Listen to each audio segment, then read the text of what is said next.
Ցուցակում դուք չկաք։ Եվ որովհետև չեմ պլանավորում ազգային ժողովում աշխատել։ Այդտեղ ձեզ տեսնում եք միայն գործադիրում։ Ոչ միայն գործադիրում, ընդհանրապես տարբեր պլաններ ունեմ, բայց այս պահին այո գործադիրում։ Ընտրություններից հետո կլինեք գործադիրում։ Ընդհանուր առմամբ ազգային ժողով անցնելը թե ոչ, այդ հարցը քննարկվել է նաև կուսակցության ղեկավարի հետ։ Ընտրություններից հետո գործադիրում կլինեք։ Ընտրություններից հետո կախված նրանից, թե որ կուսակցությունը Եթե հանրապետականը մեծամասնություն։ ժամանակ կուսակցությունը կքննարկի եւ որոշում կկայացնի։ Պարոն Հարությունյան, նաև ձեր անունը շրջանառվում է համանդրական դատարանի նախագահի տեխնատում։ Դա կարծում եմ պրակտիկորեն անհնար են, ավելին ես նման ցանկություն չունեմ։ Որքանով է հանրապետականի արդյունքը մրցունակ։ Կարծում եմ ապրիլի 2-ը ցույց կտա։ Պարոն Հարությունյան, նոր նախարարներից ոչ ոք ցուցակում չկան, այսինքն պայմանավորված է, որ կշարունակեն աշխատանքը, եթե հաղթահարեն այդ շեմը։ Կուսակցությունը որոշում է ում է նպատակահարմար տեսնում ազգային ժողովում եւ այդ տեսանկյունից մենք հանգել ենք հետեւյալ եզրակացության 3 նախարար, գործող նախարար պետք է լինեն ցուցակում, բայց դա ամենևին չի նշանակում, որ նրանք անպայման ներկայացված են լինելու ազգային ժողովում, իսկ մյուսները ոչ։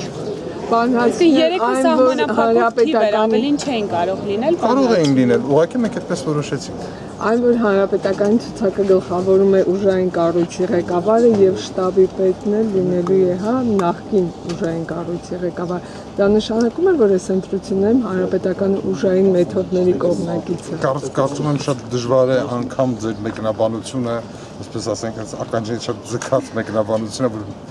լրացուցիչ արձագանքելու կարիք չունի։ Պարոն Հարությունյան, միջև ընտրական օրենսգիրքը քննարկում ասում եք բարեփոխված, այսպես որակական նոր խորհրդարան է լինելու, կտեսնեք, բայց ցուցակին նայում ենք, կարծես այդքան էլ բարեփոխված չեն ու այդ հին դեմքերը էլի ցուցակում ընդգրկված են։ Մարդիկ, ովքեր տարբեր սկանդալներում են ներգրավված, հատկապես ռեյտինգային ցուցակում, կամ պատգամավորներ, ովքեր 5 տարի շարունակ լինելով խորհրդարանում ոչինչ չխոսեցին, երբ մեկը խոսեց, անգամ տեխնիկան չդիմացավ, տեխնիկան հրաժարվեց միանալ եւ լսել Արտակ Սարգսյանին, բայց նա նորից կա ցուցակում։ Կա նման մոտեցում։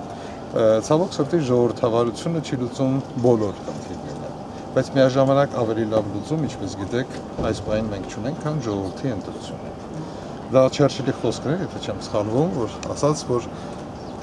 ամենավատ կառավարման ձևն է չհասցրված մյուս բոլորը։ Այնպես որ ժողովուրդը պետք է ընտրի, եւ եթե ժողովուրդը ընտրի, ես կարծում եմ ձեզ համար, հենց ձեզ համար արդեն ավելի կարեւոր կլինի ժողովրդի ընտրությունը, այլ ոչ թե ձեր անձնական կարծիք այս կամ այն տեխնոլոգիայի։ Անձնական չի, պարոն Հարությունյան, պարզապես ձայների բերելու միջոցը այդ մարդկանց ցուցակը ընդգրկելը, որովհետև այդ մարդիկ կարող են հանրապետական կուսակցությանը ձայն ապահովել։ Ժողովրդին մենք իրենց ենք հրամցնում, որ ուզած չուզած իրենց նկատում եմ այդ մարդկանց անունները, որոնք կարող են հանրապետական կուսակցությանը ձայն բերել, դրա համար եք այդպես առաջին։ Նրանք ցույց տվեք մեկին, որը հանրապետական կուսակցության ձեր ասած անցած, հանրապետական կուսակցության հետ կապեր չի ունեցել վերջին տարիների ընթացքում։ Ես կարծում եմ դուք կդժվարանաք ցույց տալ։ Դա կուսակցություն է։ Պարոն եւ գործնականում որքան ամեն ընտրատարածքից որքան պատգամավոր բավարարեք այն ընտրատարածքում։ Նվազագույն առավելագույն։ Մեկ ընտրատարածքից որքանով ռեյտինգային ընտրատարածք։ Ընտրության արդյունքները ցույց կտան։ Եթե այդ ընտրատարածքում ընտրողները լինեն շատ пассив, իսկ մեկ այլ ընտրատարածքում ընտրողները լինեն շատ ակտիվ, դա արդեն կմտցնի տարբերություն։ Այնպես որ ես չեմ կարող պատասխանել ձեր հարցին։ Պարոն Հարությունյան, իսկ մտավախություն չունեք, որ վերահսկողությունից դուրս կգա, հաշվի առնելով, որ թիմի ներսում կարող են խնդիրներ առաջանալ, այսինքն հաշվի առնելով փորձը այդ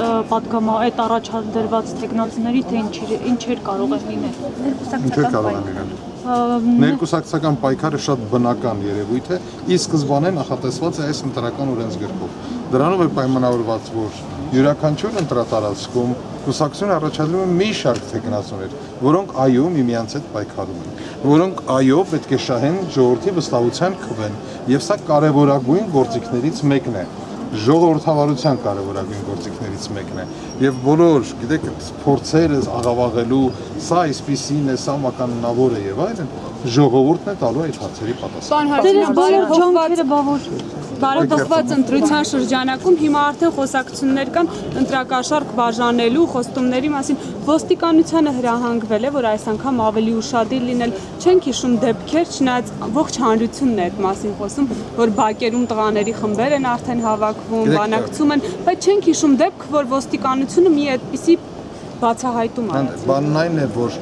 կաշառք մեկը տալիս է, մյուսը վերցնում է։ Եվ խոսակցություններ միշտ կարող են լինել, ամեն ինչի մասին կարող են լինել խոսակցություններ, բայց անհրաժեշտ է դիմում, որտեղ երբ երկու հոգի միմյանց հետ մտնում են հանցավոր համագործակցության մեջ, անհրաժեշտ է առնվազն մեկը, որ դրա մասին է հազանգի։ Ինչքան էլ մենք ասենք ոստիկանությունը ուշադիր եւ այլն, միևնույն է ոստիկանությունը չի կարող ներխուժել երկու անձանց հարաբերությունների մեջ, եթե դրանցից որևէ մեկը դրա մասին չի հասանում։ Այնինչ արեցինք մենք ժամանակին, մենք օրենսդրորեն մտցրեցինք ներում այն անձանց, ովքեր ի տարբերություն սովորական ընտրակաշառքի, ոչ թե ընտրակաշառք տվողի մասին է խոսքը, տվյալ դեպքում ընտրակաշառքի բարեկայում ընտրակաշառք վերցնողը, որ նա ազատվում է քրեական պատասխանատվությունից, եթե ինքն է դիմում, եթե ինքն է աջակցում բացահայտմանը եւ այլն։ Այսինքն անձին այդ առումով մտավախության տեղ չունեն, բայց նրանք պետք է լինեն ակտիվ։ Իսկ